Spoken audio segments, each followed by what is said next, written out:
Welcome to Reliable Analysis. We are going to read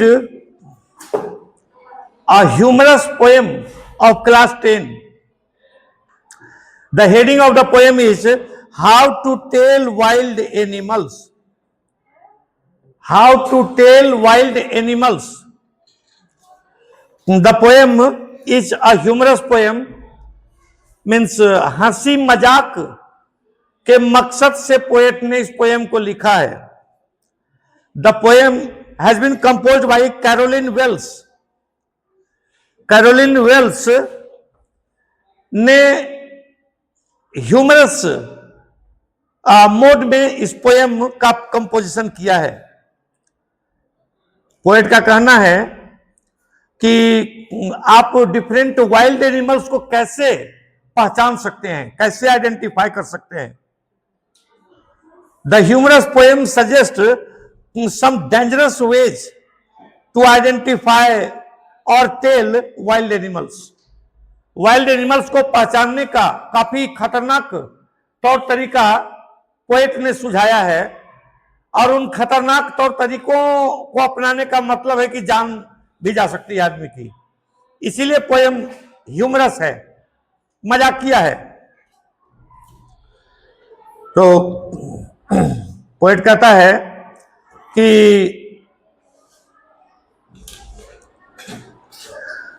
ever you should go by chance to jungles in the east.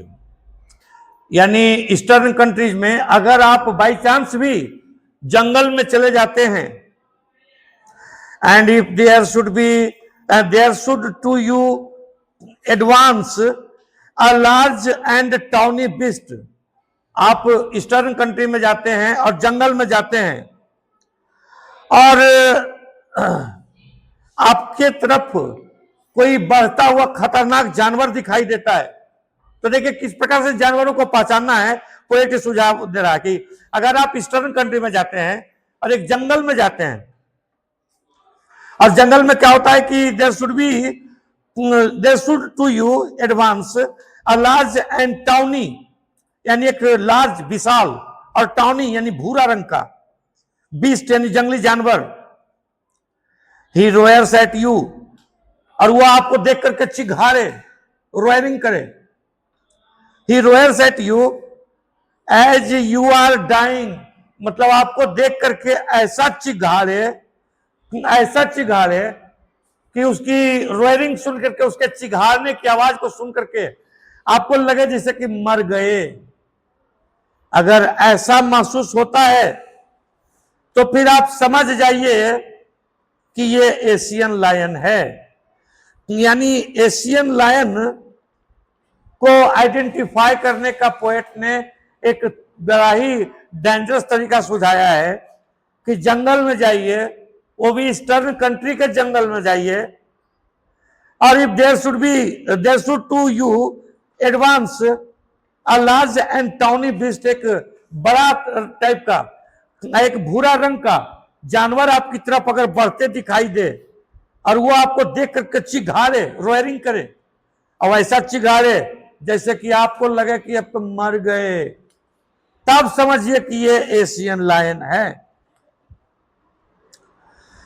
तो here in this stanza the poet has used a figure of a speech called inversion. Once again listen, the poet has used in this sentence a figure of a speech called inversion.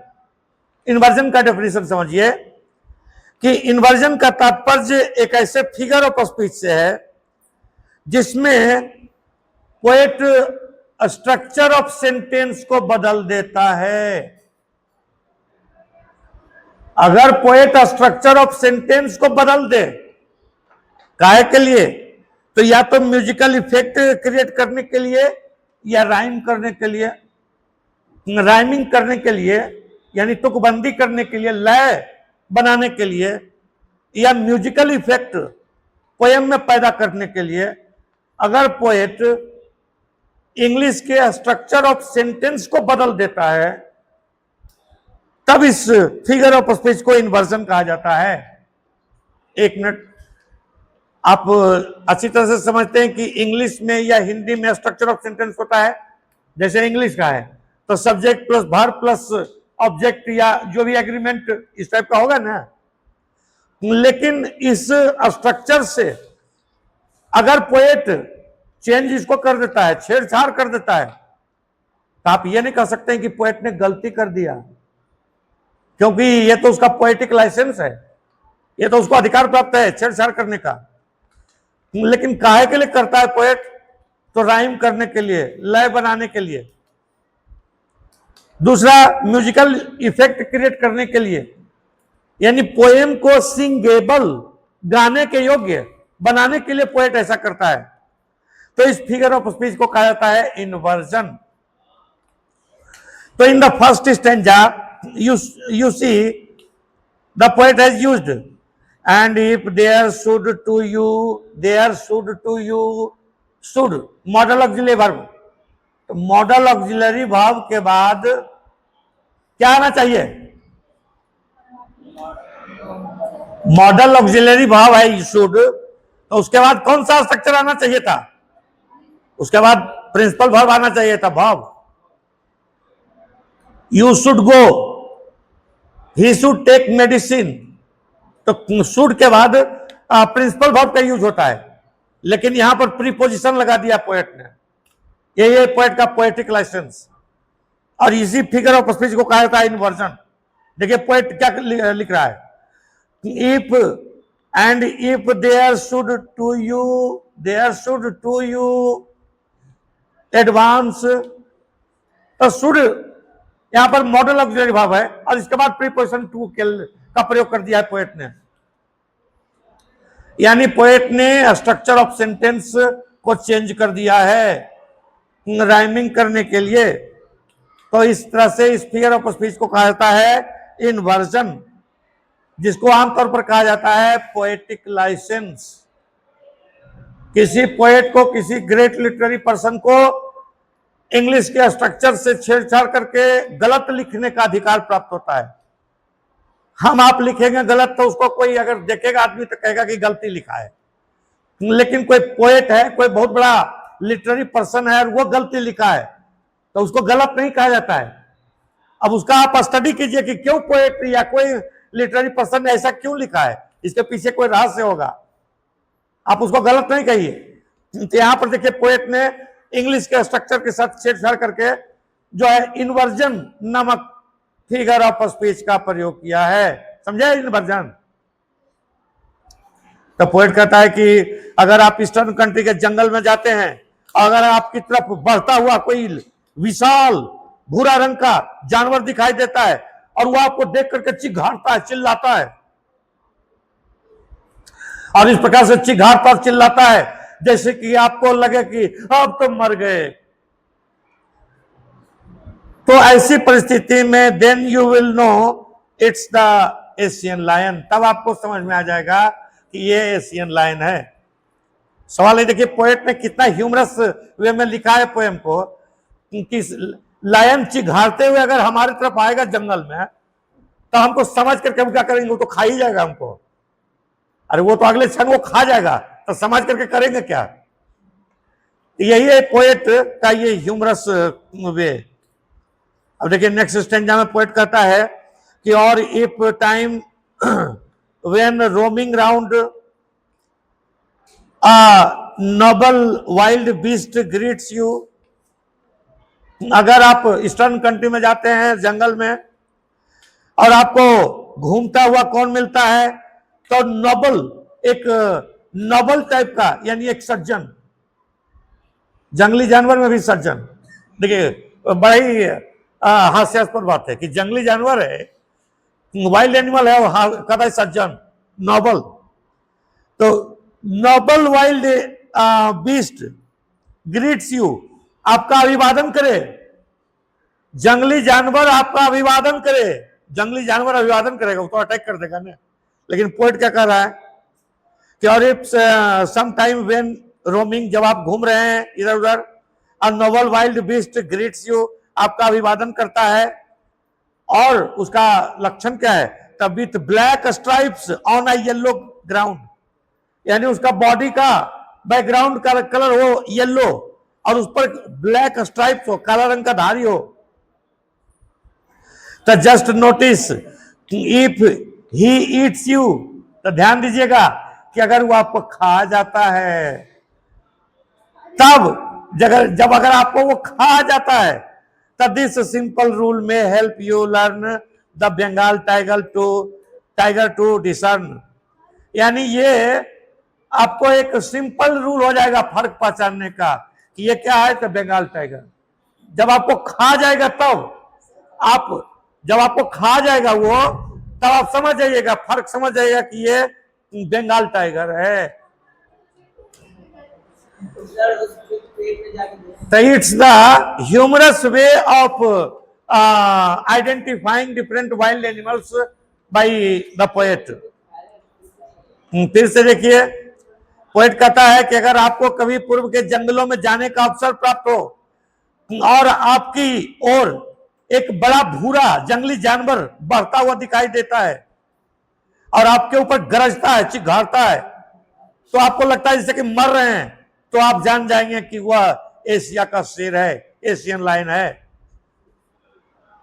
तो दूसरी तरफ कि कभी आवारा घूमते हुए एक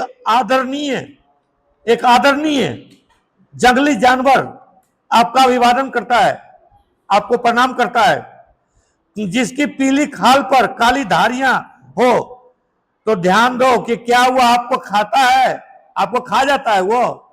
अगर आपको खा जाता है तो इसका ये साधारण नियम आपको समझ में आ जाएगा कि ये बंगाल का टाइगर है।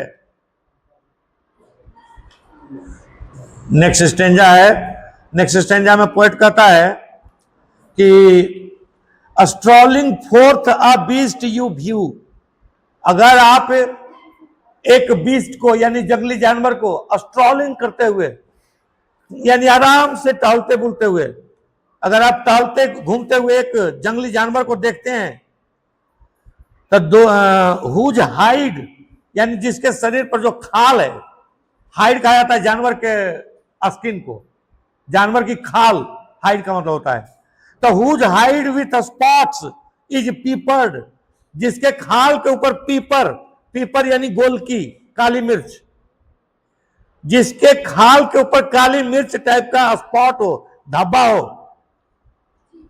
तो पोएट क्या कहता है कि स्ट्रॉलिंग फोर्थ, अगर चहलकदमी करते हुए अब बीस्ट यू व्यू, एक बीस्ट को, एक जंगली जानवर को आप देखते हैं, तो हुज हाइड जिसके खाल के ऊपर क्या हो, तो स्पॉट्स इज पीपर्ड, और उसके खाल के ऊपर जो स्पॉट हो और वो पीपर हो यानी गोलकी हो यानी काली मिर्च हो। As soon as he has left on you, और जैसे ही वो आपको देखता है तो आपके ऊपर वो छलांग लगा देगा। तो यू विल नो, जब आपके ऊपर छलांग लगा देगा तब आपको समझ में आ जाएगा कि इट्स द लेपर्ड, ये जो है लेपर्ड है। तो that will do no good to roar with pain, और जब लेपर्ड आपके ऊपर छलांग लगा दिया तो आप दर्द के मारे आपको खाएगा वो, अब खाएगा तो दर्द के मारे आप चिघाड़िएगा, चिल्लाइएगा।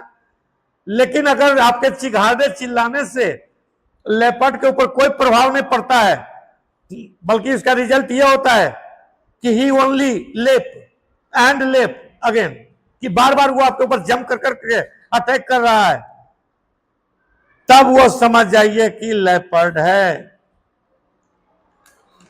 यानी आदमी को बिल्कुल खा ही जाएगा तो समझ करके क्या करेगा, यही पोएट की खूबसूरती है इस पोयम में। पोएट कहता है कि अगर चहलकदमी करते हुए एक जंगली जानवर आपको दिख जाए जिसकी खाल पर काली मिर्च के आकार के बड़े बड़े धब्बे हों, जैसे ही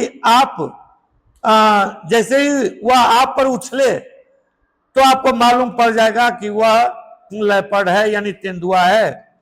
और दर्द के मारे जो है आप चिल्लाइएगा, चिघाड़िएगा, और इससे आपको कोई भला नहीं होगा, क्योंकि आप जितना चिल्लाइएगा, जितना चीखिएगा, तो वह आप पर और ज्यादा उछलेगा।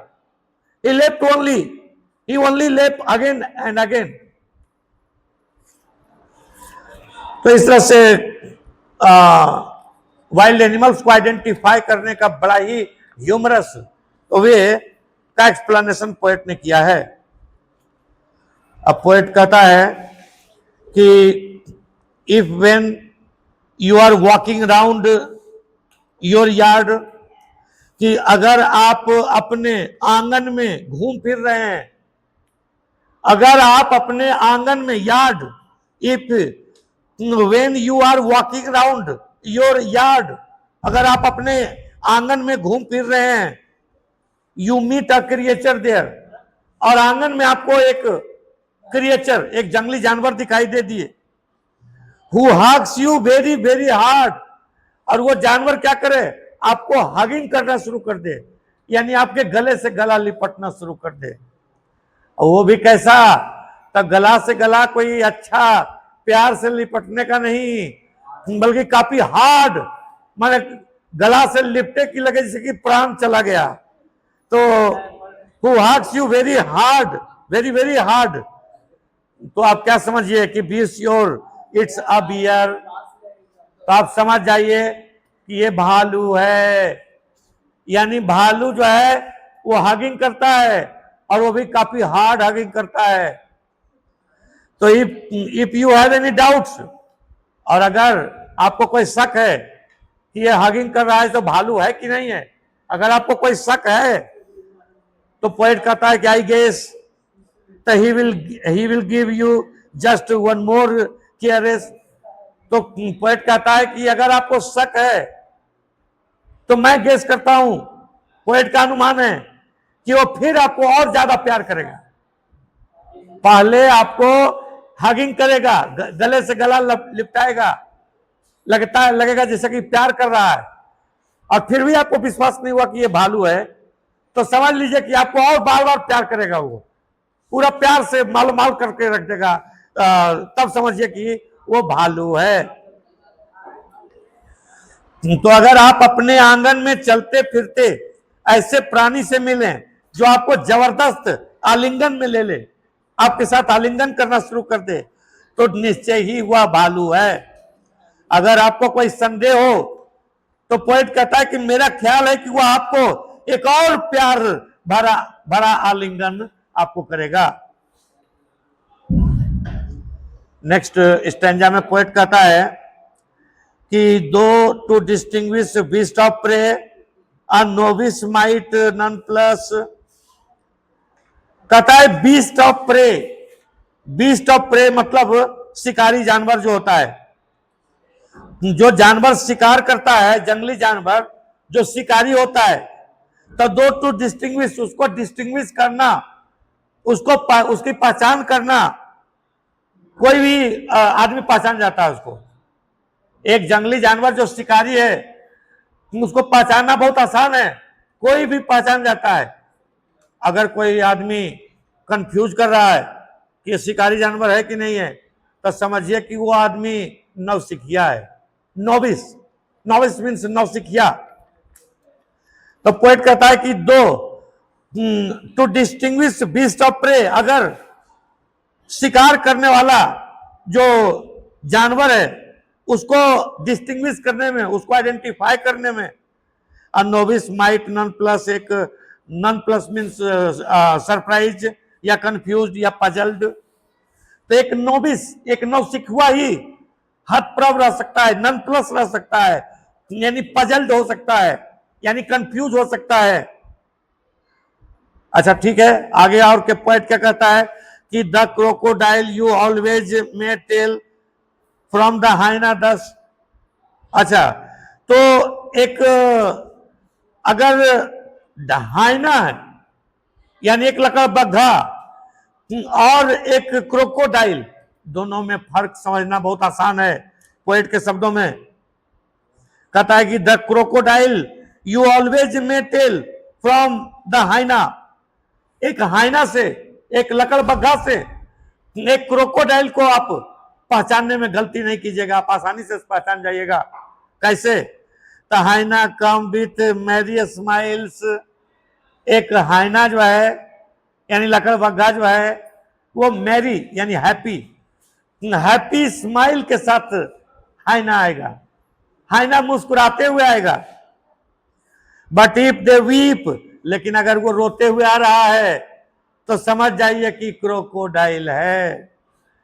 अगर रोते हुए आपको दिखाई दे दिया कोई जानवर तो क्रोकोडाइल है, और अगर वो मुस्कुराते हुए हैप्पी मैरी स्माइल के साथ दिखाई दे रहा है तब समझ लीजिए कि हाइना है यानी लकड़बग्घा है। तो पोएट कहता है कि शिकारी जानवरों को पहचानना एक नौसिखिए को ही कंफ्यूज कर सकता है।